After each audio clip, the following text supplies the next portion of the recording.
안녕하세요.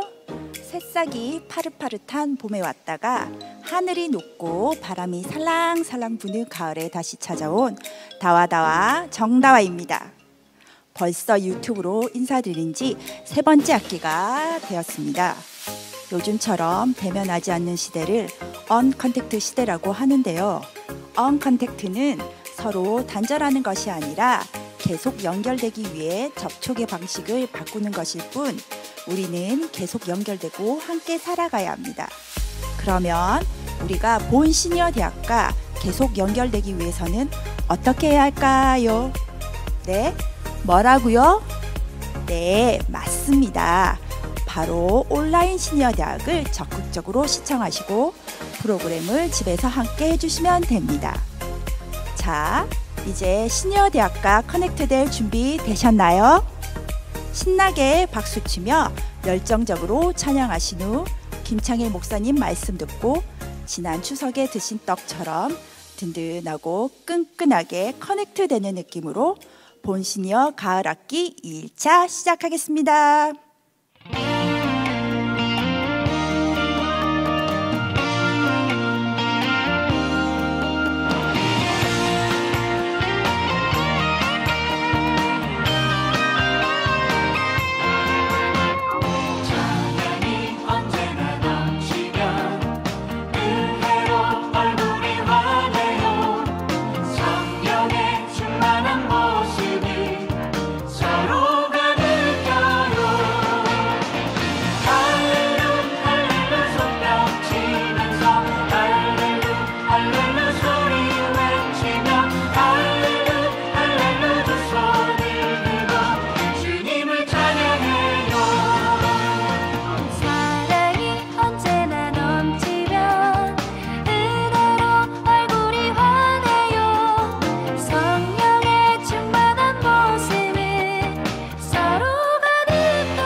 학기에 참석하신 여러분 모두 환영합니다. 2번째 날입니다. 오늘도 함께 하나님의 말씀 나누면서 여러분들에게 은혜가 부어지는 시간 되었으면 좋겠습니다. 오늘 하나님께서 우리들에게 주시는 말씀은 여호수아 14장 6절부터 15절까지의 말씀입니다. 제가 봉독해 드리겠습니다. 그때 유다 자손이 길갈에 있는 여호수아에게 나오고 그니스 사람 여분네의 아들 갈렙이 여호수아에게 말하되 여호와께서 가데스 바네아에서 나와 당신에게 대하여 하나님의 사람 모세에게 이르신 일을 당신이 아시는 바라. 내 나이 40세에 여호와의 종 모세가 가데스 바네아에서 나를 보내어 이 땅을 정탐하게 하였으므로 내가 성실한 마음으로 그에게 보고하였고 나와 함께 올라갔던 내 형제들은 백성의 간담을 높게 하였으나 나는 내 하나님 여호와께 충성하였으므로 그날에 모세가 맹세하여 이르되 내가 내 하나님 여호와께 충성하였은즉 내 발로 밟는 땅은 영원히 너와 내 자손의 기업이 되리라 하였나이다. 이제 보소서 여호와께서 이 말씀을 모세에게 이르신 때로부터 이스라엘이 광야에서 방황한 이 45년 동안을 여호와께서 말씀하신 대로 나를 생존하게 하셨나이다. 오늘 내가 85세로 돼 모세가 나를 보내던 날과 같이 오늘도 내가 여전히 강건하니 내 힘이 그때나 지금이나 같아서 싸움에나 출입에 감당할 수 있으니 그날에 여호와께서 말씀하신 이 산지를 지금 내게 주소서. 당신도 그날에 들으셨거니와 그곳에는 아낙 사람이 있고 그 성읍들은 크고 견고할지라도 여호와께서 나와 함께 하시면 내가 여호와께서 말씀하신 대로 그들을 쫓아내리이다 하니 여호수아가 여분네 아들 갈렙을 위하여 축복하고 헤브론을 그에게 주어 기업을 삼게 하며 헤브론이 그니스 사람 여분네 아들 갈렙의 기업이 되어 오늘까지 이르렀으니 이는 그가 이스라엘의 하나님 여호와를 온전히 좇았음이라. 헤브론의 옛 이름은 기럇 아르바라. 아르바는 아낙 사람 가운데서 가장 큰 사람이었더라. 그리고 그 땅이 전쟁이 그쳤더라. 아멘. 시드니 그린버그라고 하는 분은 청년과 노인의 차이점에 대해서 8가지를 이야기했습니다. 제가 여러분들께 한번 소개해 드리겠습니다. 첫 번째로는 만약 우리가 사람들을 믿으면 우리는 청년이다. 그러나 우리가 사람들을 믿지 않으면 우리는 노인이다. 두 번째, 만약 우리가 인생을 즐길 줄 안다면 우리는 청년이다. 그러나 우리가 모든 것을 포기하면 우리는 노인이다. 세 번째, 만약 우리가 새로운 아이디어를 찾고 있다면 우리는 청년이다. 그러나 우리가 과거의 전통과 방법에만 의지하고 있다면 우리는 노인이다. 네 번째, 만약 우리가 아름다워지려고 노력한다면 우리는 청년이다. 그러나 우리가 과거만을 회상하고 있다면 우리는 노인이다. 다섯 번째, 만약 우리가 친교와 즐거움을 찾고 있다면 우리는 청년이다. 그러나 우리가 고독에서 헤어나지 못한다면 우리는 노인이다. 여섯 번째, 만약 우리가 행복을 갈망한다면 우리는 청년이다. 그러나 우리가 회상만을 하고 있다면 우리는 노인이다. 일곱 번째, 만약 우리가 사랑을 줄 안다면 우리는 청년이다. 그러나 우리가 받으려고만 하고 있다면 우리는 노인이다. 여덟 번째, 만약 우리가 꿈을 아직도 갖고 있다면 우리는 청년이다. 그러나 우리가 꿈을 포기하고 오늘만을 바라보고 있다면 우리는 노인이다.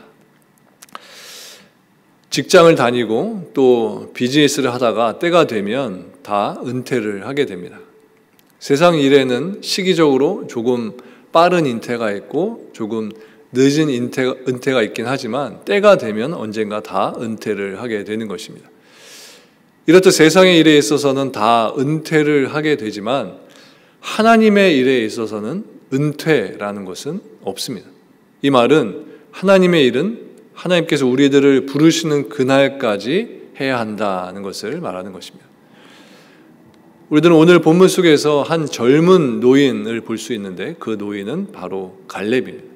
갈렙은 85세의 노인이었는데 그는 오늘 본문 12절에 보면 이렇게 말했습니다. 이 산지를 지금 내게 주소서. 여기서 이 산지란 바로 아낙 자손이 버티고 있는 헤브론 땅을 가리키는 곳입니다. 85세였던 갈렙은 사실 이제 편히 쉬면서 인생을 정리할 나이였습니다. 그는 이미 정복한 땅 중에서 좋은 땅을 분배받아서 손쉬운 인생의 마무리를 할 수 있었기 때문에 구태여 그렇게 아낙 자손의 땅을 자청할 필요가 없었다는 것입니다. 그러나 그는 그럴 수 없었습니다. 왜냐하면 45년 전에 하나님께서 그에게 주신 비전이 있었기 때문입니다. 바로 내 발로 밟는 땅은 영원히 너와 내 자손의 기업이 되리라 라는 이 비전의 말씀입니다. 갈렙에게는 하나님께서 주신 가나안 땅을 정복하는 비전이 있었습니다. 지금 그의 앞을 가로막고 있는 아낙 자손의 산지를 돌파해 나가지 못하면 결코 가나안 땅을 다 정복할 수 없었기 때문에 그래서 그는 하나님이 주신 비전을 바라보면서 이 산지를 내게 주소서라고 하면서 나아갔던 것입니다. 갈렙에게는 이 비전이 그를 강건하게 만들었던 비결이었던 겁니다. 하나님께서 주신 사명을 다 감당하기까지 결코 앉아만 있을 수 없었기 때문에 그는 그 비전을 향해 나아갔던 것이고, 비록 그는 노년의 나이였지만 여전히 청년과 같은 인생을 그가 살 수 있었던 것입니다. 아름다운 노년인지 아닌지는 그 마음에 비전이 있는지 없는지를 통해서 알 수 있게 됩니다. 아직도 주님을 위해서 할 일이 남아있다고 생각하고 그것을 위해 최선을 다해 달려가는 인생이라고 한다면 그 노년은 아름다운 노년이라고 할 수 있다는 겁니다. 여러분, 처음에 가졌던 마음을 마지막까지 끝까지 끌고 간다는 것은 결코 쉬운 일이 아닙니다. 많은 사람들이 젊은 시절에는 주님께 열정을 보이면서 신앙생활을 하지만 노년의 때가 되면 자연스럽게 지쳐하는 모습을 보이게 되는 것입니다. 하지만 갈렙은 결코 그렇지 않았습니다. 그는 노년의 나이였음에도 불구하고 분명한 뜻을 세워놓고 끝까지 마지막까지 나아갔습니다. 도대체 갈렙은 어떤 사람이었기에 그렇게 한결같은 신앙의 모습을 그가 가질 수 있었던 걸까요? 우선 갈렙은 하나님을 온전히 순종한 사람이었습니다. 8절에 보면 이렇게 말씀하고 있습니다. 나와 함께 올라갔던 내 형제들은 백성의 간담을 높게 하였으나 나는 내 하나님 여호와께 충성하였으므로. 갈렙은 나는 하나님께 충성을 다했습니다 라고 고백하고 있습니다. 그리고 갈렙의 이 고백은 그가 하나님의 말씀대로 사는 사람이었고 그가 하나님으로 가득 차 있는 사람이었다는 것을 알려주는 것입니다. 여러분은 하나님이 여러분의 마음속에 가득 차 있으신가요? 만약 그렇다면 여러분은 갈렙처럼 젊은 노인으로서 삶을 살고 계실 것입니다. 낭망할 수 없는 상황 속에서도 그 안에 하나님을 채우고 있는 사람은 자신에게 고난이 있더라도 그것이 전혀 문제가 되지 않는 것입니다. 갈렙은 새로운 은혜를 날마다 체험하고 있고 또한 그는 하나님의 약속을 분명히 믿었었기 때문에 헤브론 산지를 내게 주십시오 라고 말할 수 있었던 겁니다. 이것이 바로 신앙의 힘입니다. 오늘 말씀에 나오는 하나님의 마음을 알고 하나님을 향한 삶을 살았던 갈렙처럼 시니어대학에 참석하신 모든 시니어분들께서도 영적으로 늘 젊은 노인으로서 살아가시길 바랍니다. 내 나이가 70이든 80이든 90이든 그것이 중요한 것이 아니라 내가 여전히 하나님의 사명을 붙들고 살고 있는가, 이것이 우리에게 중요한 부분인 것입니다. 우리가 그 사명을 붙들고 살 때에 나이는 비록 노년의 나이이지만 늘 청춘으로서 살 수 있게 되는 것입니다. 도로시 파커라고 하는 분의 기도문을 제가 읽어드리려고 합니다. 이분은 노년기에 하나님께 이렇게 기도를 드렸습니다. 저를 항상 인도해 주신 하나님, 이제 제 나이가 노년기에 접어들었습니다. 수다스럽게 말을 많이 하고 싶어하는 욕망에서 저를 건져주시고 무엇이든지 다 참견하고 싶어하는 저의 호기심과 간섭하고 싶어하는 마음을 자제하게 해 주소서. 주여, 저에게 참고 견디는 능력을 허락하셔서 남의 얘기를 끝까지 들을 수 있게 해주시고 그리고 남의 잘못이나 단점을 지적하기 전에 저 자신의 잘못과 단점을 고칠 수 있는 지혜와 인내심을 갖게 해 주소서. 저의 두 눈을 크게 뜨게 하시어 인간과 세상 사이의 밝은 면, 어두운 면, 그리고 좋은 점, 나쁜 점을 골고루 다 보게 하시고 공정하고 객관적인 판단을 할 수 있게 해 주소서. 주여, 저로 하여금 용서하고 베풀고 돕고 사랑하는 사람으로 살아갈 수 있도록 해주시고 가족, 친인척, 이웃, 친구들에게 사랑과 신뢰와 존경을 받는 필요한 존재가 되게 해 주소서. 시니어대학에 참석하신 여러분들 모두가 모든 사람들에게 도움이 되는 사람이 되시기를 바랍니다. 무엇보다 하나님의 비전을 위해서 늘 청춘의 마음을 가지고 사시는 여러분들 되셔서 하나님께서 꼭 필요로 하는 사람으로서 마지막 남은 인생을 살아가시는 모든 시니어분들 되시기를 주님의 이름으로 축원합니다. 함께 기도하시겠습니다. 하나님 감사합니다. 시니어 대학을 열게 해주시고 또 많은 시니어분들 현장에 모일 수는 없지만 이렇게 온라인으로 모여 함께 즐거움을 나눌 수 있도록 인도해 주신 하나님 감사합니다.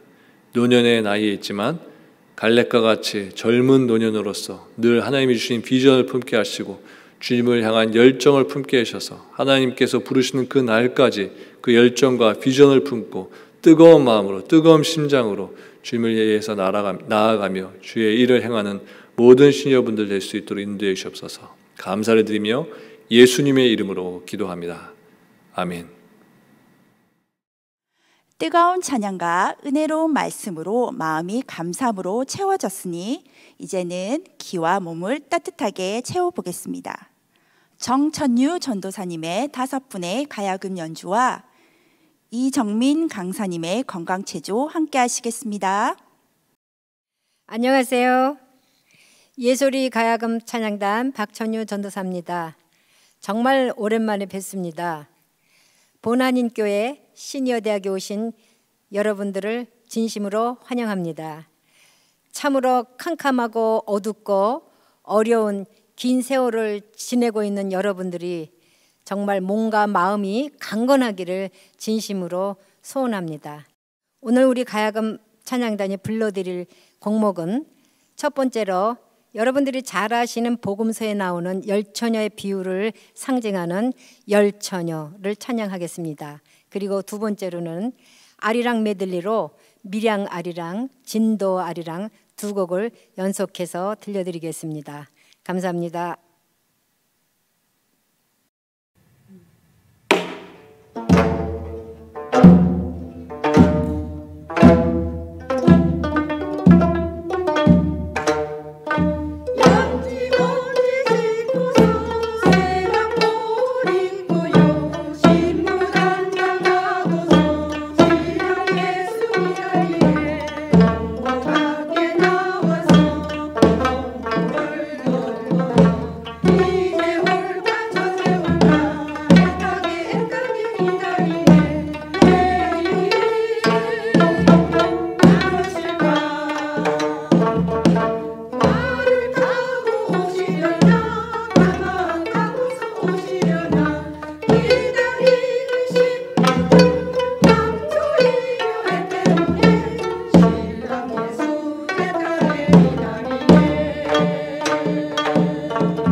안녕하십니까. 저는 굿라이프에서 운동 강사로 일하고 있는 이정민입니다. 오늘은 온 한인 노인대학교에서 여러분과 같이 운동을 해보자고 합니다. 특별한 준비물은 필요 없고 의자와 아주 가벼운 웨이트나 워터바를 정도 2개가 있으면 좋으시고요. 없으면 맨손으로도 하겠습니다. 자, 준비되셨으면 운동 시작하겠습니다. 제일 처음부터 손을 옆으로 쭉 벌려주시고 내리고 넷, 숨과 같이 둘, 셋, 넷, 넷. 좀 살짝 웜업을 해서 온몸에 혈액순환이 잘 되고 근육과 모든 몸 부분에 운동을 시작한다고 알려주는 운동입니다. 예, 자, 이번에는 그 자리에서 제대로 마치를 하겠습니다. 숨과 같이 가슴 피시고 복부에 힘을 살짝 주신 상태에서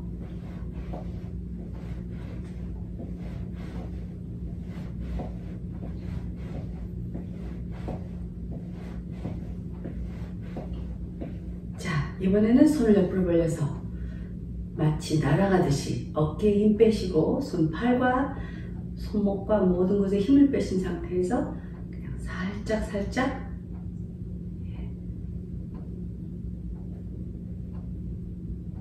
목배에 힘 주시고 가슴 피시고 편안한 마음으로 운동을 하시겠습니다.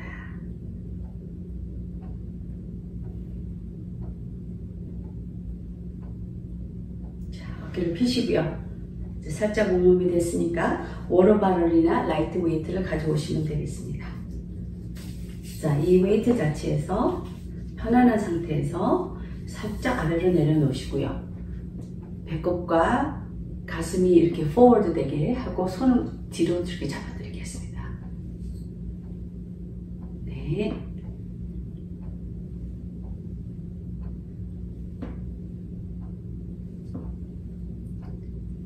항상 복부는 조여주시고 어깨는 힘 빼시고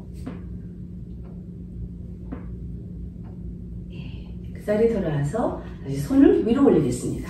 옆으로 잡은 상태에서 올리고 내리고 이게 45도도 상관없고 90도도 상관이 없습니다. 편하신 상태에서 복부에 힘 주시고 힘 빼시고 숨과 같이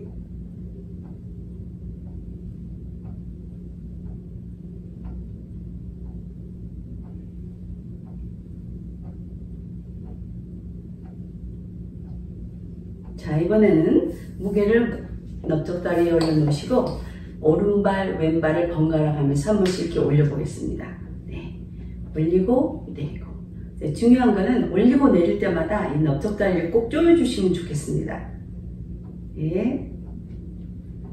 이렇게 함으로써 복부에도 힘이 가고 그리고 등과 허리까지 아주 조여주는 것으로 단단하게 몸의 자세를 잡아주는 운동이 되겠습니다.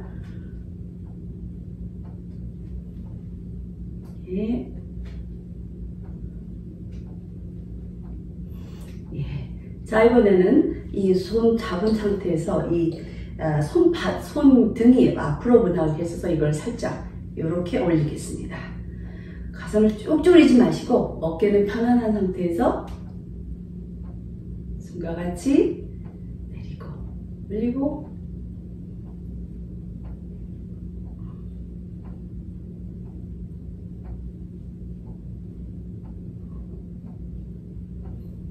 네.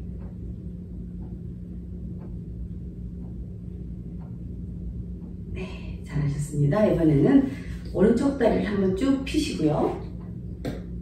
발뒤꿈치 땅에 닿고 발가락은 하늘을 향한 상태에서 그대로 45도로 몸을 당기겠습니다. 복부에 힘을 주시고 어깨와 가슴은 편안하게 펴시고 앞으로 가겠습니다. 둘,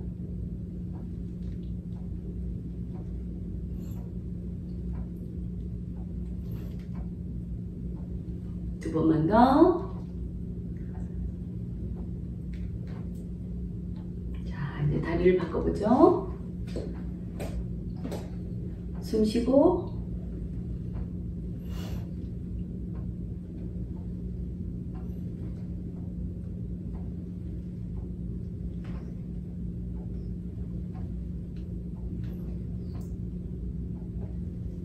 편안한 마음으로 가슴을 활짝 펴시고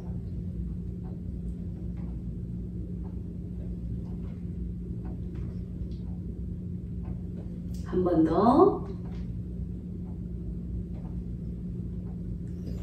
자, 이번에는 무게를 옆으로 내려놓으시고 의자를 뒤를 잡던 앞으로든 상관없이 몸을 편하신 상태에서 일어날 듯 하면서 일어나지 않는 몸을 살짝 들고 가슴을 펴고 등을 쪼여주는 게 있습니다. 힘이 좀 있으신 분은 몸을 살짝 들어서 이러셔도 되고요. 발바닥을 바닥으로 밀어내시면서 살짝 일어날 듯 하면서 일어나지 않고 가슴과 허리와 등을 쫙 펴주게 다시 숨 쉬고 후. 숨 크게 쉬고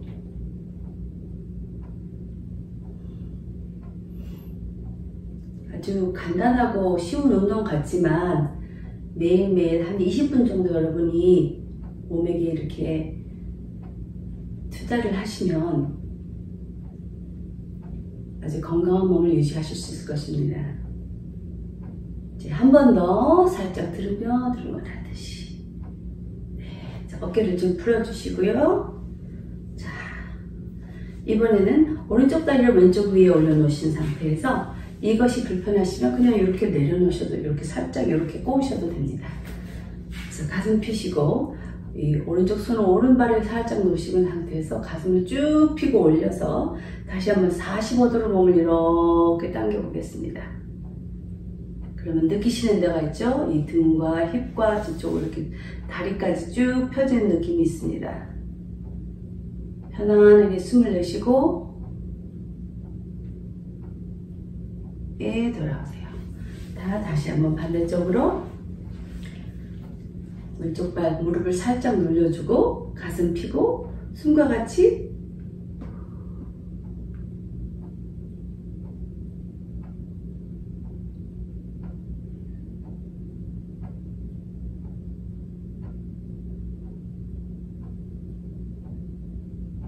한 번 더 바꿔보죠.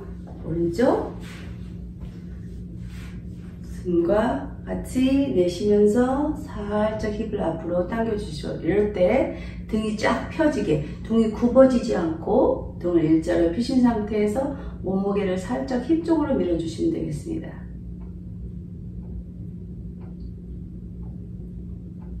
마지막으로 다른 쪽 한번 해보죠.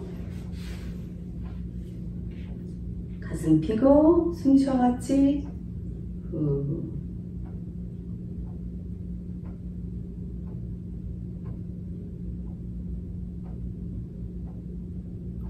돌아오세요. 자, 이번엔 손을 앞으로 쭉 펴신 상태에서 살살 윗몸만 옆으로 이렇게 돌려보겠습니다.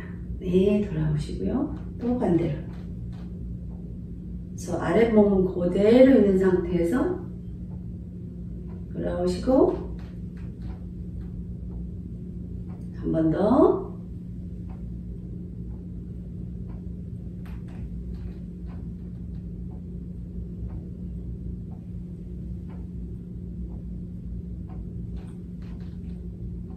돌아오신 다음에 어깨를 또 한 번 이렇게 돌려보시고 자, 이번에는 손을 이렇게 어깨로 막은 상태에서 편안한 마음으로 숨 쉬고 팔을 쭉 올려서 내려오세요. 다시 한번 숨 크게 드시고 하늘을 쳐다보면서 가슴 펴시고 자, 한 번 더 쭉 펴시고 잘하셨습니다. 이번에는 오른쪽 팔을 옆에 이렇게 펴고 접시를 뜯듯이 손을 잡으신 다음에 다른 손으로 손바닥을 이렇게 잡고 쭉 밀어주시면 좋겠습니다.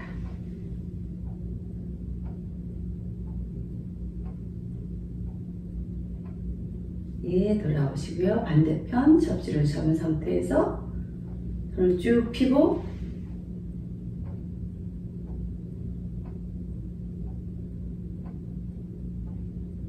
한 번 더 다리 바꿔보겠습니다. 접시를 들고 손바닥을 밀면서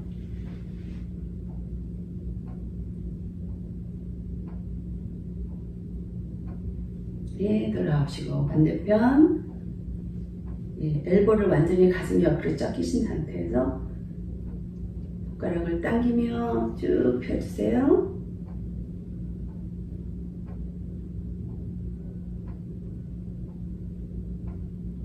네, 잘하셨습니다. 어깨 한번 펴시고요. 자, 이번에 이렇게 엘보를 쏙 잡아당겨서 이렇게 오른쪽 왼쪽으로 이렇게 한번 당겨 보겠습니다.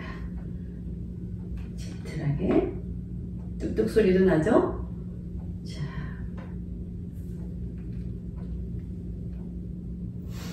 한 번 더 돌아가시고 네, 돌리고 크게 몸을 돌려서 이렇게 해서 무릎을 한번 이렇게 허그해 보시고 다시 한번 들어가서 큰 숨과 같이 내려오시면서 한 번 더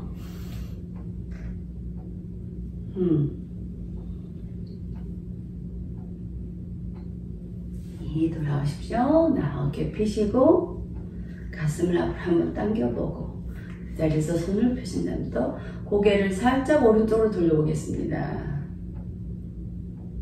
그리고 짱으로 내려서 고개를 살짝 들으신 다음에 돌아보시고요. 제자리 돌아와서 이번엔 왼쪽으로 돌아보신 다음에 고개를 살짝 떨어 놓으십니다. 그리고 제자리 돌아온 다음에 한 번 더 오른쪽 그리고 바닥을 내려다보고 돌아오신 상태 가운데서 한 번 더 반대쪽 그리고 바닥을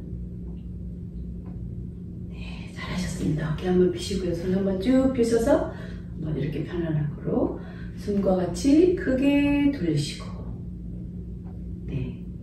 수고가 많으셨습니다. 오늘은 거기까지 하겠습니다. 편안하시고 늘 건강한 몸을 갖고 건강하게 지내셨으면 감사하겠습니다. 감사합니다. 가야금의 청량한 소리로 귀가 너무 호강을 했지요. 가야금 연주를 들으면 깊은 산속에서 힐링하는 것처럼 마음이 편안해지는 것 같아요. 가을과 잘 어울리는 연주 감사합니다. 건강체조 함께 하셨나요? 곧 날씨가 추워지면 활동량이 줄어들어 근력 유지에 빨간불이 켜지고 아차 하는 순간에 골절사고로 이어질 수 있는데요. 의자만 있으면 할 수 있는 건강체조로 겨울철 건강관리에 많은 도움을 받으시길 바랍니다. 이번 순서는 카톡 강의입니다. 오늘은 임주영 강사님과 몇 가지 카톡 꿀팁을 배워보겠습니다. 아버님, 어머님 안녕하세요. 그동안 평안하셨는지 궁금합니다. 저는 카톡 팁 강의를 맡은 임주현이라고 합니다. 예전에 시니어 대학에서 컴퓨터와 카톡 강의를 할 때 제가 아버님, 어머님께 가장 많이 받았던 질문을 떠올려 보니 바로 핸드폰 용량에 관한 것이었습니다. 핸드폰의 용량이 거의 다 찬 경우에 새로운 앱을 설치하거나 사진을 찍을 때마다 사용하시는데 어려움이 있으신 경우가 있었습니다. 그럴 때 일단은 핸드폰에 저장되어 있는 필요 없는 사진이나 동영상을 지워서 저장 공간을 확보하는 경우가 많았는데요. 핸드폰의 용량을 많이 차지하는 것 중에서 우리가 흔히 간과하고 있는 것이 바로 카카오톡입니다. 한번 확인해 보도록 할게요. 지금 사용 중인 핸드폰에서 카톡이 얼마나 많은 용량을 차지하고 있는지 궁금하시죠? 그러면 먼저 카톡 용량을 확인해 보도록 하겠습니다. 핸드폰 화면에서 톱니바퀴 모양의 설정을 찾아서 들어가 줍니다. 안드로이드 폰 같은 경우에는 저처럼 맨 위에 상단바를 잡아서 이렇게 아래로 쭉 끌어서 내려주시면 여기에 톱니바퀴 설정을 쉽게 찾으실 수 있습니다. 설정을 눌러줍니다. 설정 화면에서 스크롤 다운 하시면 아래쪽에 한글로는 애플리케이션 그리고 영어로는 앱스를 찾아서 눌러주시면 됩니다. 여기에 한글 화면과 영어 화면이 있으니 핸드폰 세팅에 맞게 편한 쪽으로 보시면 됩니다. 그러면 이렇게 가지고 있는 앱 목록이 쭉 나오는데요. 저는 여기서 사용 중인 앱을 크기별로 다시 정리해 볼게요. 여기에 이 버튼을 눌러줍니다. 현재는 앱을 정렬할 때 이렇게 앱 이름 순으로 정렬이 되어 있는데요. 저는 앱을 크기 순으로 정렬해 보겠습니다. 이렇게 크기를 눌러주시고 확인을 눌러주세요. 앱을 크기별로 정렬해 보았더니 놀랍게도 제 핸드폰에서는 설치되어 있는 모든 앱 중에서 카톡이 가장 많은 용량을 차지하고 있었습니다. 이렇게 되면 카톡의 용량을 줄일 방법이 없을까 하는 궁금증이 생기실 텐데요. 오늘은 카톡의 캐시를 삭제해서 용량을 줄이는 방법을 알려드릴게요. 그러면 카톡의 캐시는 무엇일까요? 캐시는 임시 저장 데이터라고 생각하시면 됩니다. 메인, 즉 주 기억 장치가 아니라 임시로 자주 접속하는 데이터나 프로그램 명령을 이 캐시에 저장하여서 필요할 때 빨리빨리 사용할 수 있도록 하는 것입니다. 그런데 이 캐시가 쌓이고 쌓이면 은근히 핸드폰 용량을 많이 차지하게 되는데요. 그래서 지금 당장 사용할 필요가 없는데 자리를 차지하여 용량을 까먹는 이 임시 저장소인 캐시를 주기적으로 삭제해 주시면 핸드폰의 용량을 줄이는 데 큰 도움이 됩니다. 그러면 이제 카톡에서 캐시를 지우는 방법을 알아보도록 하겠습니다. 카톡을 실행하면 채팅방이 나오는데요. 여기서도 역시 맨 위에 톱니바퀴 모양 설정 버튼을 눌러줍니다. 아까의 설정 버튼은 핸드폰 전체 설정이고요. 이것은 카톡의 설정입니다. 이렇게 카톡 설정 메뉴가 나왔는데요. 여기에 있는 전체 설정, General Settings 버튼을 눌러줍니다. 전체 설정에서 스크롤을 쭉 아래로 내려주시면 밑에 기타나 Advanced Features가 있는데요. 이 버튼을 눌러주세요. 저는 기타를 눌러보도록 하겠습니다. 기타로 들어온 화면인데요. 여기의 저장 공간 관리에서 캐시 데이터를 확인할 수 있습니다. 저장 공간 관리나 스토리지를 눌러줍니다. 저장 공간 관리로 들어오니 여기 기기 여유 공간에서 지금 사용하고 있는 핸드폰의 여유 공간을 확인할 수 있고요. 제 핸드폰은 여유 공간이 54GB라고 나오네요. 이 숫자를 잘 기억해 주세요. 여기서 각 목록에 대해서 잠시 설명을 드리면 이것은 핸드폰의 저장 공간이 1GB 이하로 저장 공간이 부족할 때 카카오톡을 실행할 때마다 알림을 주겠다는 버튼이고요. 그리고 바로 여기에 캐시 데이터 삭제와 음악 캐시 데이터 삭제 버튼이 있습니다. 캐시 데이터를 보니 저도 모르게 그동안 음악 캐시 데이터는 711KB 그리고 캐시 데이터는 무려 1.6GB나 쌓여 있는 것을 확인할 수 있습니다. 그리고 여기 맨 마지막에 인앱 브라우저 웹뷰 쿠키 삭제라는 버튼이 있는데요. 이것은 카카오톡으로 검색할 때 쌓이는 기록 데이터를 말하는데요. 다만 이 인앱 브라우저 웹뷰 쿠키를 삭제하실 경우에는 자동 로그인이라든지 아이디 저장도 같이 삭제되므로 제 개인적으로는 진행하지 않는 것을 권해드립니다. 그래서 저는 여기에 캐시 데이터 삭제와 음악 캐시 데이터 삭제 이 두 개만 삭제해 보도록 하겠습니다. 여기서 캐시 데이터 삭제 버튼을 누르면요. 이런 알림창이 뜨는데요. 캐시에 임시 저장된 기타 데이터를 삭제하고 정리합니다. 채팅방에서 주고받은 사진, 동영상, 음성 메시지 파일은 그대로 유지됩니다. 이 알림창에서 이렇게 알려주는 것처럼 캐시를 삭제하더라도 채팅방의 사진이나 동영상은 지워지지 않으므로 걱정하지 마시고 여기의 모두 삭제 혹은 Delete All 버튼을 눌러주시면 되겠습니다. 그러면 이렇게 캐시 데이터가 다 삭제된 것을 확인하실 수 있습니다. 음악 캐시 데이터가 있는 경우엔 음악 캐시 데이터 삭제 버튼을 누른 후에 아까와 같은 방법으로 모두 삭제를 눌러서 음악 캐시 데이터를 삭제하시면 되겠습니다. 캐시 데이터를 삭제한 후에 이렇게 남아있는 캐시 데이터가 0바이트인 거를 확인할 수 있고요. 아까 캐시를 삭제하기 전에 제 핸드폰 여유 공간이 54GB였던 것 혹시 기억하시죠? 캐시를 삭제하니 그만큼의 저장 공간이 더해져서 이렇게 핸드폰 여유 공간이 55.7GB로 늘어났습니다. 오늘은 이렇게 캐시를 삭제함으로써 핸드폰의 용량을 늘리는 방법을 알아보았는데요. 아버님, 어머님 따라하는데 어렵지 않으셨죠? 다음 주 카톡 시간에도 유용한 팁이 있으니 많이 기대해 주시고요. 오늘은 여기서 인사드리겠습니다. 감사합니다. 혹시 집콕이 무슨 뜻인지 아시나요? 바로 집에 콕 박혀 집에서만 지내는 생활을 말합니다. 집에 머무는 시간이 길어지면서 집콕놀이, 집콕취미, 집콕요리 등 다양한 합성어가 생겼는데요. 이번 시간은 그 중에서 슬기로운 집콕 생활을 위한 취미와 요리를 소개해 드리려고 합니다. 오세희 강사님의 꽃액자 만들기, 이환희 강사님의 단호박 요거트 볼 만들기 함께 하시겠습니다. 안녕하세요. 본한인교회의 오세희입니다. 아버님, 어머니 건강히 잘 지내고 계시죠? 아침, 저녁으로 날씨가 많이 쌀쌀해졌어요. 감기 조심하시고요.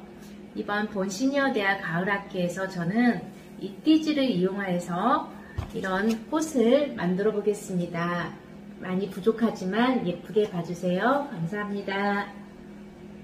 종이 감기에 필요한 재료는 이런 띠지가 필요합니다. 이런 띠지는 아마존이나 월마트 온라인에서 구입할 수 있고요. 아니면 콘스트럭션 페이퍼를 이용하여서 만들 수도 있습니다. 그리고 이런 글루, 타키 글루인데요. 이것은 마이크스나 월마트에서 쉽게 구입할 수 있습니다. 그리고 또 가위와 칼 이쑤시개 정도만 있으면은 쉽게 만들 수 있습니다. 영상 보시고 잘 이쁘게 만들어 보아요. 빨간색 띠지를 이용하여서 꽃잎을 만들어 보겠습니다.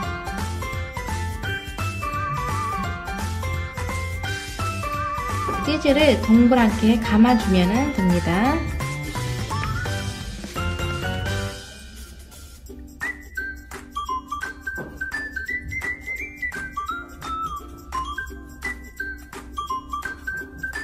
다 감은 뒤에 느슨하게 풀어주고 끝에 부분을 눌러줍니다.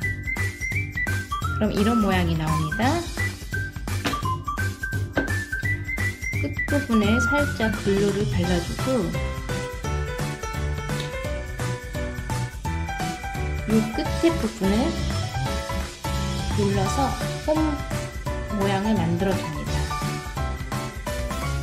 그럼 이렇게 된 게 꽃잎 하나가 완성이 됐습니다. 이런 모습의 5개를 만들겠습니다. 이 5개의 꽃잎들을 모아서 한 송이 꽃을 만들겠습니다.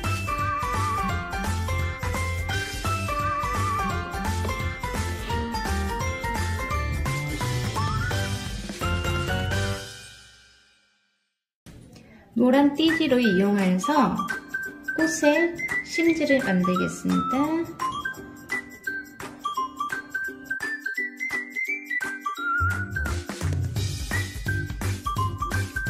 꽃의 중심에 붙여주면 꽃술이 됩니다. 그래서 하나의 꽃이 완성됐습니다. 그린색으로 이런 줄기와 잎을 만들어 보겠습니다. 만드는 방법은 같습니다. 처음에 동그랗게 감아주면 됩니다. 이렇게 감아서 느슨하게 풀어주고 끝에를 누르고 끝에 풀칠만 해주면 됩니다. 그럼 이런 모습이 나옵니다. 한 줄기에 5개의 잎을 만들겠습니다. 만들어진 5개의 잎을 붙여주면 됩니다.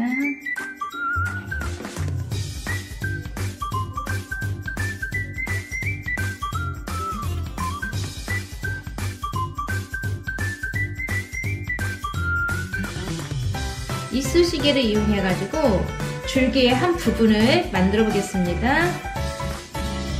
이쑤시개를 두고 돌돌 감아주면 됩니다.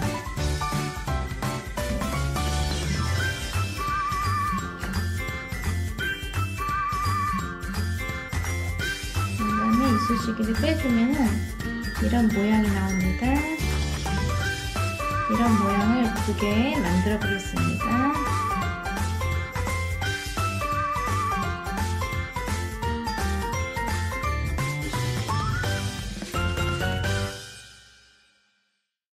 완성된 모든 꽃과 꽃잎들을 모아서 본인이 원하는 곳에 붙이면 됩니다.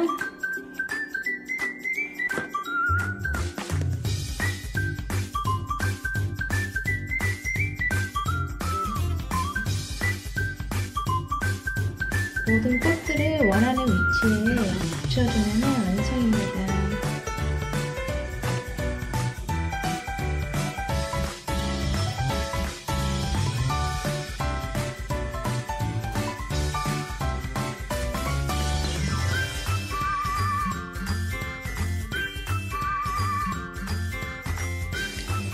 완성된 작품을 액자에 넣어보았습니다. 예쁜가요? 아버님, 어머님도 예쁜 작품 완성하시고 기분 전환하세요. 감사합니다.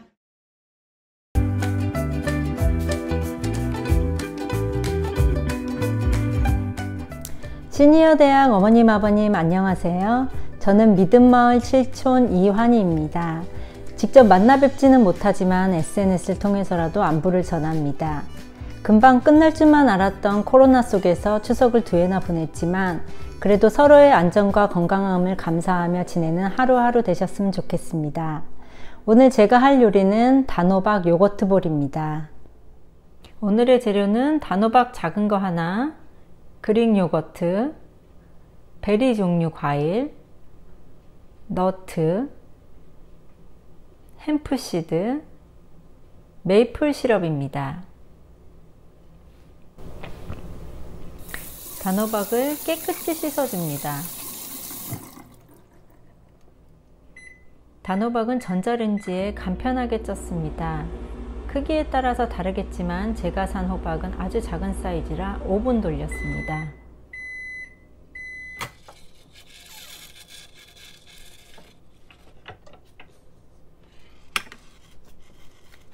아주 푹 잘 익었어요. 단호박을 위에서 아래로 잘라준 후 숟가락으로 속을 파줍니다.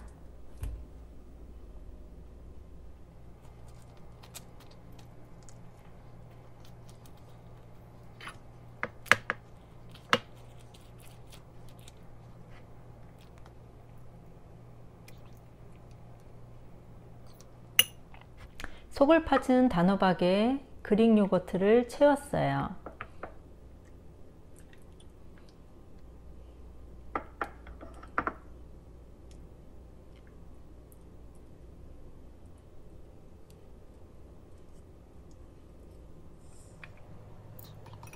그 위에 과일을 얹어주고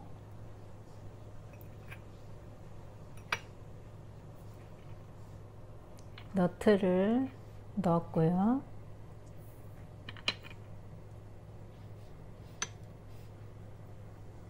햄프시드를 뿌려주었어요.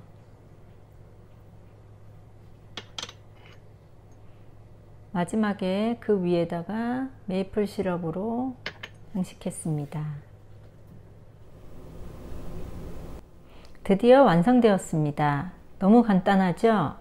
단호박이랑 요거트가 정말 잘 어울려요. 집에서 한번 만들어 보세요.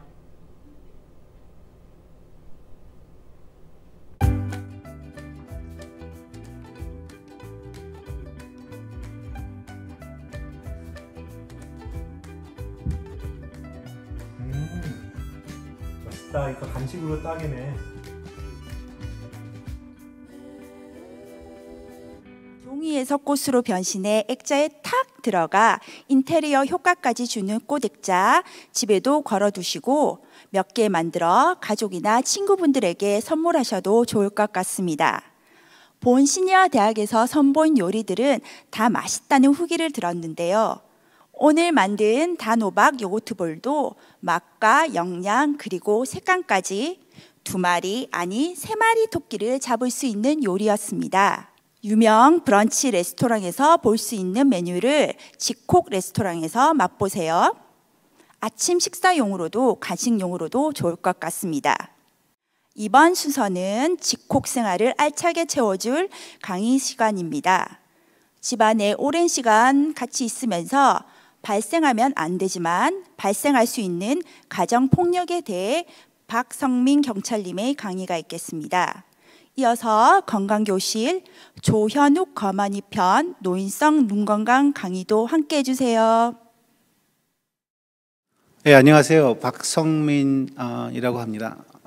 영어 이름은 샘 파크이고요. 지금은 32 디비전에서 일을 하고 있습니다. 경찰이 된 지는 벌써 12년이 됐고 혹시나 저에게 무슨 질문이 계시면은 이메일로 해가지고 이메일 주소는 10551@tps.ca로 저한테 이메일을 보내주시면 제가 소신껏 연락을 드리겠습니다. 오늘 제가 이 자리에 나온 이유는 다름이 아니라 가정폭력에 대해서 말씀을 드리고 싶어서 이렇게 나왔는데요. 우선 폭력이라는 거에 대해서 많은 분들이 자세히 모르고 계신 것 같아서 제가 폭력이라는 거에 대해서 잠시 말씀드리겠습니다. 폭력은 상대방에게서 물질적인 힘을 가하는 행위로 가볍게 밀치는 행위도 폭력이 될 수 있는데요. 한국에서는 형법의 단순한 폭행은 피해자가 상대방의 처벌을 원치 않을 경우 공소를 취할 수 있는 까닭에 단순 폭력을 폭행을 심각하게 인식하지 않지만 이 캐나다에서는 피해자의 의사에 관계없이 절차에 따라 처벌을 받을 수 있으니 조심하셔야 되고요. 또한 이제 가정폭력, 도메스틱 어설트 같은 경우에는 가정폭력은 한 사람의 권력을 얻기 위해 사용하는 행동의 패턴입니다. 친밀한 관계가 있거나 아니면 이전에 친밀한 관계가 있으면 가정폭력에 포함을 될 수 있고 이제 가정폭력을 만약에 신고를 하시게 되면은 여러 가지 이제 아셔야 되는데 그 중에서 가정폭력으로 이제 경찰을 보게 되면 첫 번째로 경찰에 도착해서 피해자와 피해자와 피의자를 이제 다른 두 곳으로 이렇게 분리를 시켜서 인터뷰를 합니다. 왜냐하면 이제 서로 간에 이제 말이 섞이면 안 되니까 이제 더 정확한 이제 자료를 얻기 위해서 이제 서로 따로 이렇게 세워놓고서 이제 그 인터뷰를 하는데요. 이제 피해자의 이제 인터뷰를 바탕으로 해서 이제 저희가 조사를 진행을 합니다. 이제 예를 들어서 이제 피해자가 맞았다고 했을 경우 이제 맞은 데에 대한 이제 인주리 같은거나 아니면 이제 피해자가 어디서 뭐를 어떻게 당했다 아니면 뭐 싸웠다 했을 경우 그 자리에서 만약에 이제 부셔진 물건들이나 아니면 뭐 그 이제 떨어진 것들이나 뭐 그저 이제 그 어떤 거를 이제 자료를 수집해서 이제 증거를 이제 채집을 해가지고 만약에 그 증거가 이제 발견이 되면 그 증거를 바탕으로 이제 배우자 또는 이제 연관된 그 사람들을 체포를 합니다.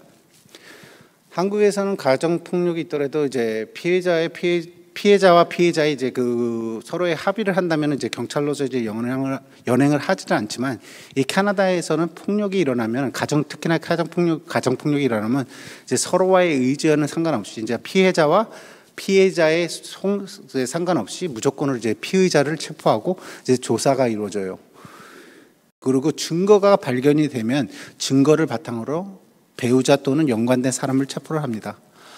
한국에서 가정폭력이 있더라도 피해자와 피의자가 서로를 합의를 하고 한다면 이제 경찰로서 이제 연행을 안 하는데 이 캐나다에서는 이제 가정폭력이 일어나면은 서로와의 의지는 상관없이 그러니까 피해자의 의지와는 상관없이 이제 무조건으로 이제 피해자를 체포를 하고 그 피해자의 이제를 체포를 한 다음에 이제 조사가 이루어집니다.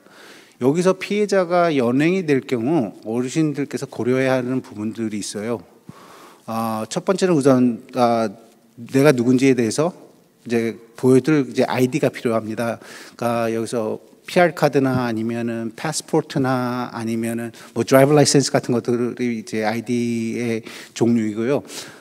또 많은 분들께서 약을 드시는데 이제 어떤 경우에는 경찰서까지 이렇게 연행이 되는 경우가 있는데 경찰서에 갔을 때 어떻게 보면 다음날 아침까지 계신다고 생각을 하시면 되시고요.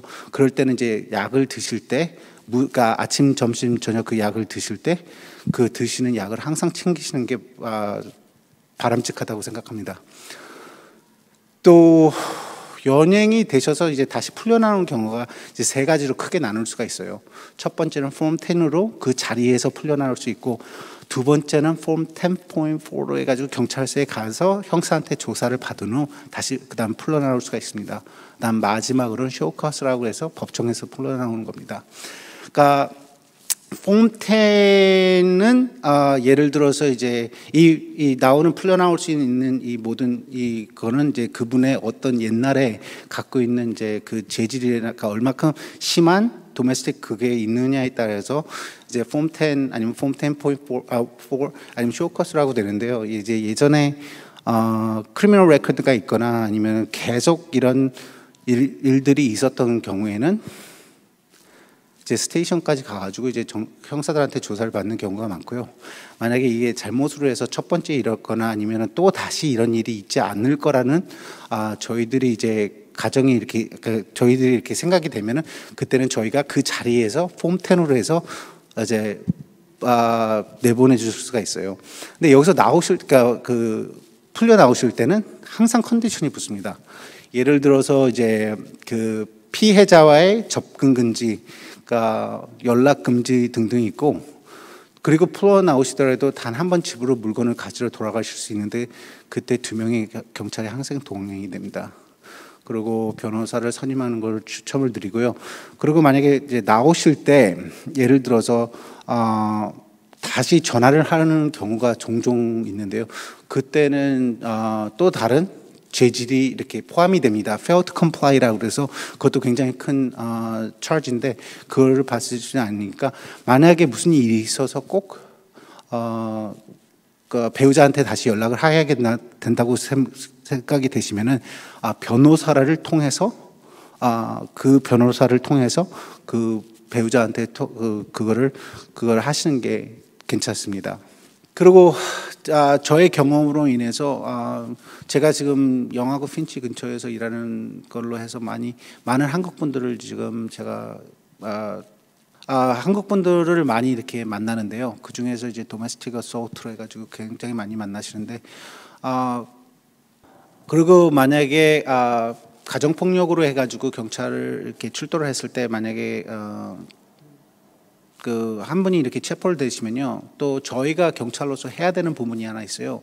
다름이 아니라 CAS라고 해가지고 만약에 자녀분이 계시거나 그 자녀분이 18살 이하일 경우에는 저희는 항상 그 아이들의 집이 있던 그 자리에 있었던 없었던 간에 저희는 CAS라는 그곳에 항상 연락을 해야 되는 의무가 있습니다. 그 18살 미만의 아이가 그 자리에 있던 아니면 없었던 간에 저희는 CAS한테 이메일 아니면은 전화로 해서 CAS한테 연락을 합니다. 그 점이 있으니 항상 조심하시고요.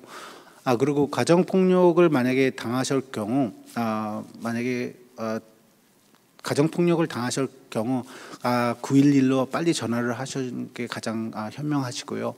만약에 그 911로 전화를 하실지를 못할 경우가 됐을 때는 옆집에 가서 옆집 사람이나 아니면은 집에 있는 가족들한테 연락을 해가지고 경찰한테 전화를 해달라는 것도 현명합니다.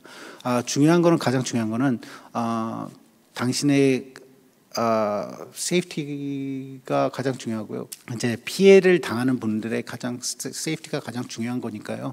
우선 경찰을 부르셔서 아니면 나중이라도 항상 저희한테 전화를 해주세요. 가장 중요한 거는 이제 피해자분들의 세이프티가 가장 중요한 거니까요. 저희한테 전화를 해주시면은 911에 전화하거나 아니면은 만약에 이 가정 폭력이 끝났을 경우 다음 날 전화를 했을 때는 non emergency로 전화를 하실 수가 있어요. 416-808-2222 그쪽으로 전화를 하셔서 가정폭력을 신고를 해주시면 저희가 그게 어제 일이든 한 달 전에 일이든 1년 전에 일이든 저희가 가가지고 성심성의껏 도와드리겠습니다. 감사합니다. 안녕하세요. 네, 제 이름은 조현욱이고요. 노시옥에서 일하고 있는 거만이입니다. 오늘은 제가 좀 흔하게 보는 노인성 눈질환들 몇 가지를 모아서 설명해 드릴게요.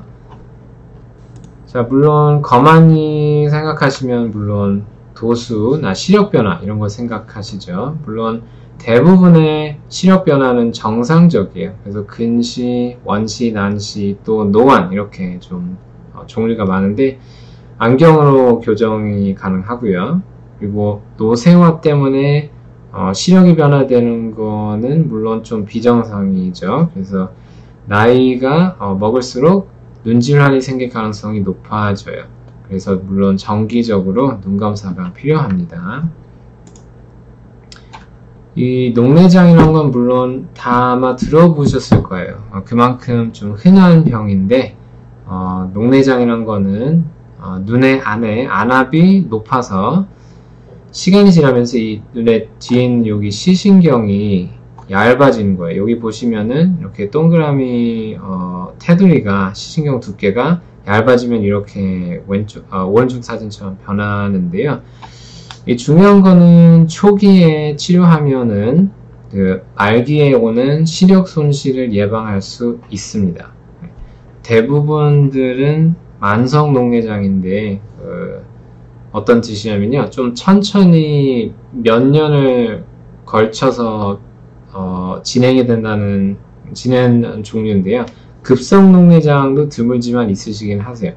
좀 더 하루나 이틀 만에 이렇게 빨리 진행이 된 녹내장도 아시아 분들 특히 좀 더 흔하게 있는데, 녹내장이 좀 더 무서운 이유는요, 그 증상이 없어요. 초기는 그 통증 같은 것도 없으시고 시력도 전혀 문제 없고, 이게 녹내장이 중기, 말기 이렇게 진행이 되면서 이 시야가 좁아지고 또 시력도 아주 말기 되면은 손실이 될 수 있어요. 그래서 물론 제일 중요한 거는 빨리 발견해서 필요하면은 치료를 하는 게 제일 중요합니다. 이렇게 보시다시피 이 시야가 서서히 이렇게 작아져요. 그 환자분이 할 수 있으신 것은 당, 혈압, 콜레스테롤 조절 잘 하시는 거예요. 그 진단이 되시거나 아니면은 조절이 잘 안 되시면은 녹내장도 진단될 가능성, 또 진행될 가능성도 올라가요. 그리고 담배 피시는 것도 물론 역할이 있는데, 그 담배 물론 끊으시는 거를 힘들어 하시는 분들도 많아요. 제가 환자분들을 보면은. 근데 중요한 건요, 담배를 덜 필수록 녹내장, 백내장 이런 거의 진행될 가능성도 그만큼 낮아져요. 그래서 완전히 안 끊으시더라도 줄이시기만 하면은 그만큼 좀 더 가능성도 좀 더 내려가요. 그건 좀 알면 좋으시고요. 그리고 물론 정기적인 눈검사 하시면 되고요. 물론 녹내장 검사 하시러 올 때, 그냥 정기검사 하실 때는 물론 저희가 다 녹내장 흔하니까 체크하는데요.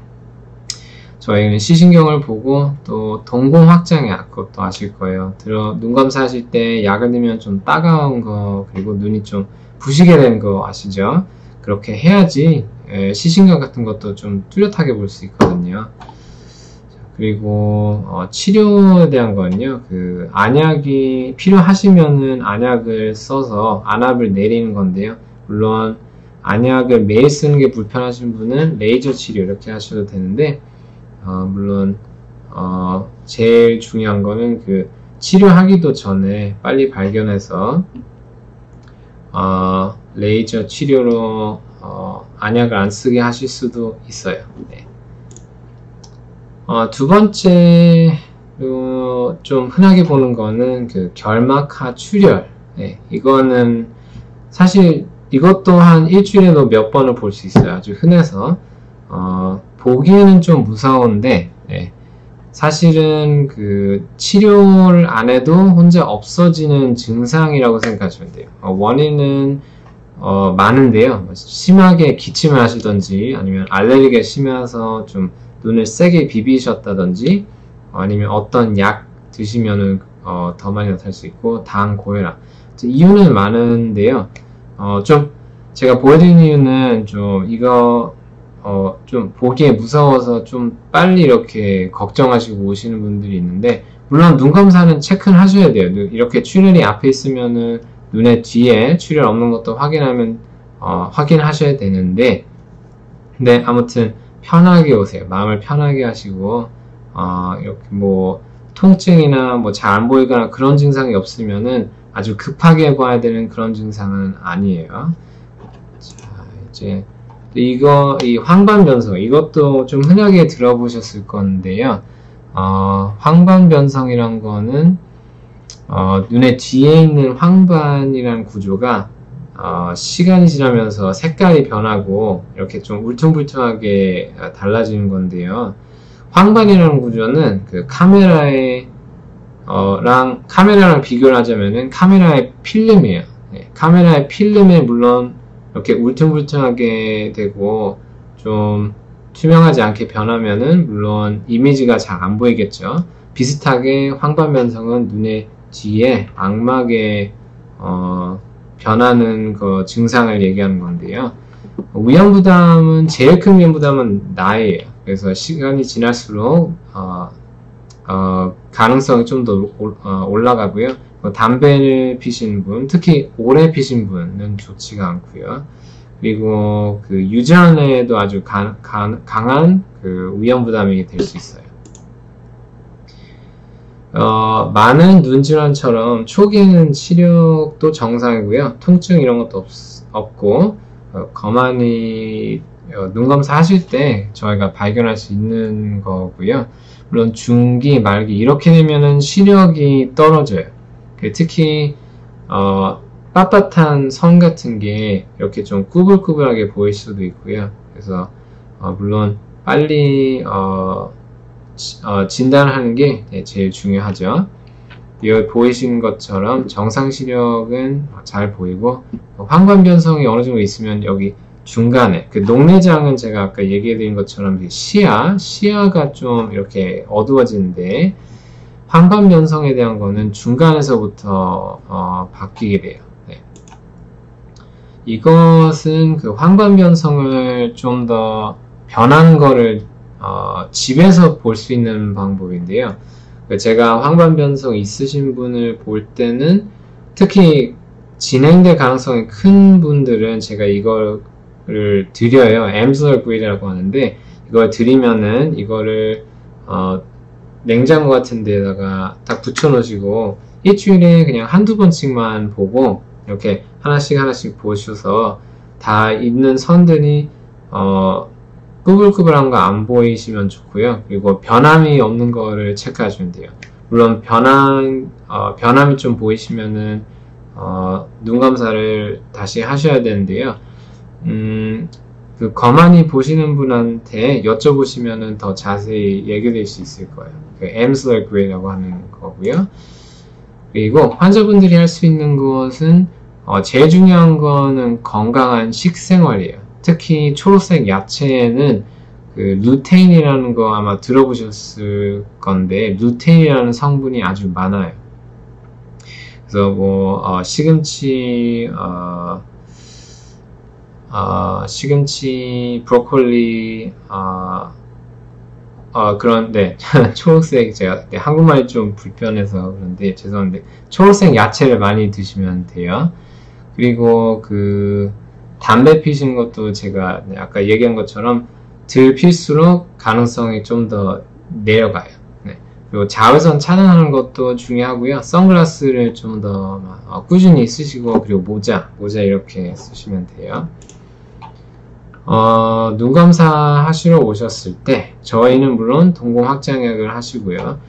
또 중요한 건요. 동공 확장약을 할 때 아실 건데 그 눈이 아주 부시게 돼요. 몇 시간 동안. 그래서 어떤 분은 운전하시기엔 좀 불편하시다고 해요. 그래서 꼭 운전하셔야 되면은 눈 검사하러 오실 때 그러면은 물론 좀 여유가 있는 날을 선택하시고요. 그리고 제일 좋은 방법은 다른 분이 운전해 주시는 거예요. 아무튼 눈 검사 하실 때는 그냥 정기적으로 다 나이 관계없이 동공 확장액은 그냥 권해드려요. 하시는 게 좋아요. 그리고 치료는 황관변성의 치료는 물론 어떤 초기나 말기 이런 거에 따라서 치료가 필요할 수도 있고요. 근데 대부분의 초기 정도 때는 변함이 없는 것만 확인하고 치료는 특별히 할 필요는 없어요. 근데 물론 이게 진행이 된 게 보이면은 레이저 수술이나 뭐 주사로 약을 투입하든지 치료는 있긴 있는데 제일 중요한 거는 진행이 되고 있는지 안 되고 있는지, 그리고 황관변성 중에서도 그 종류가 다른데요. 습성이 있는데 그 드라이한 거랑 급성이랑 습성이 있는데 종류에 따라서 치료하는 것도 좀 달라요. 그래서 그것도 물론 검안을 보시면은 더 자세히 얘기해 드릴 수 있어요. 이것도 아주 물론 흔하게 보는데요. 당뇨성이 있으신 분은 눈 검사하는 게 아주 중요해요. 왜냐하면은 당 때문에 눈에 올 수 있는 질환들이 아주 많아요. 안구 건조성, 백내장, 녹내장, 그리고 망막증. 또 이거는 좀 모르실 분들이 많은데 혈당 수준이 이렇게 올라갔다 내려갔다 많이 조절이 잘 안 되시면은 안경 도수도 변경이 몇 달 사이에 이렇게 바뀔 수가 있어요. 그래서 혈당 수준이 잘 조절이 안 되고 있으시고, 제가 눈을 봐도 그 당뇨성이 좀 보이면은 오히려 안경을 맞추는 걸 권하진 않아요. 그래서 좀 수준이 정상되면은 그때 다시 하시는 게 좋지, 안 그러면은 새로운 안경 하셨는데 2, 3개월 후에 다시 안 보이는 경우도 있거든요. 그래서 그것도 아시면 좋고요. 증상, 물론 초기에는 정상 시력이고요. 통증도 없으시고 아무튼 무증상이에요. 그래서 중기, 말기 이렇게 되면 물론 시력이 손실, 감퇴 이렇게 될 수 있는데, 환자분들이 할 수 있는 건 물론 당, 혈압, 콜레스테롤 이런 걸 조절하시는 거고요. 당뇨약, 몸무게 조절, 운동, 금연 이것도 다 중요합니다. 그 제일 중요한 건요, 여기 다시 보여드리자면은 그 눈의 뒤에는 아주 작은 혈관들을 볼 수가 있어요, 저희가. 그래서 여기 보시면은 눈의 뒤에 망막인 사진인데 이렇게 작은 혈관들에서 출혈이 나타날 수 있어요. 당이나 고혈압이 있으신 분들은 그 혈관들이, 특히 작은 혈관들이 약하거든요. 그래서 그런 혈관들에서 이렇게 출혈이 나타나거나 그 액체 같은 게 이렇게 나오면은 물론 눈도 눈이지만 다른 몸 부분에서도 작은 혈관에서 이렇게 피가 이렇게 나오다는 증상이거든요. 그래서 물론 눈 검사 하실 때 피가 이렇게 눈에 뒤에 보이는지 안 보이는지 그 결과를 그 패밀리 닥터한테 보내도, 가정의 분들한테도 저희가 리포트를 보내드려요. 그것도 중요하거든요. 그래서 그 패밀리 닥터 분들도 정기적으로 눈 검사를 하시라고 아마 얘기를 해주실 거예요. 이유가 이것 때문이에요. 그리고 이것도 아주 흔하게 제가 보는데요. 제가 볼 때마다 환자분들한테는 설명해 드려요. 왜냐면은 거울에 이렇게 뭐 세수하다가 보실 수가 있어요. 이렇게 하얀 테두리. 그래서 자세히 보시면 보일 수 있는데 그건 아주 흔하고요. 그 나이랑 관련된 흔한 정상적인 증상인데 시력에도 이런 것도 상관이 없어요. 제가 보여드린 이유는 어떤 분들은 못 보셨다가 갑자기 하얀 테두리가 있으면 백내장이신지 알고 좀 겁이 나서 막 빨리 오시는 분들도 있는데, 아무튼 흰자가 이렇게 테두리가 있으면 괜찮아요. 백내장은 아니에요. 자, 물론 백내장, 진짜 백내장은요 볼 수가 없어요. 자기 자신의 눈으로 볼 수가 없는데요. 백내장이란 거는 눈의 뒤에 여기에 수정체라는 렌즈가 있는데 처음에는 아주 투명해요. 근데 시간이 지나면서 이 렌즈가 뿌옇게 변하면은 이게 백내장이라고 하거든요. 물론 눈의 안에서 수정체가 뿌옇게 변하니까 안경도 물론 한계가 있어요. 눈의 앞에서 맞출 수 있는 거니까. 그래서 백내장이 이렇게 진행이 되시는 분들도 오시면은 그냥 그 안경을 좀 더 세게 해서 잘 보이게 해달라고 그렇게 생각하세요. 근데 물론 눈의 안에서 이렇게 뿌옇게 변하거나 또 아니면 망막, 황반 변성 이렇게 문제가 있으면은 안경도 한계가 있어요. 네. 그래서 물론 눈 검사하면 저희가 다 얘기해 드릴 수 있는 건데요. 물론 백내장은 대부분 노인성이에요. 그래서 55, 60 지나신 분들은 아주 흔하게 있으시고요. 그리고 당이 있으신 분들은 좀 더 빨리 와요.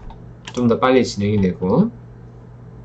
자, 증상은 눈이 시력이 좀 흐리게 보일 수 있고요. 그리고 또 특히 색깔도 조금 다르게 보이실 수 있어요. 그리고 밤에 좀 흔하게 들어보는 증상인데요. 밤에 운전하시거나 좀 어두울 때 좀 TV를 보실 때 자막을 보이시거나 이럴 때 좀 잘 안 보일 수 있어요.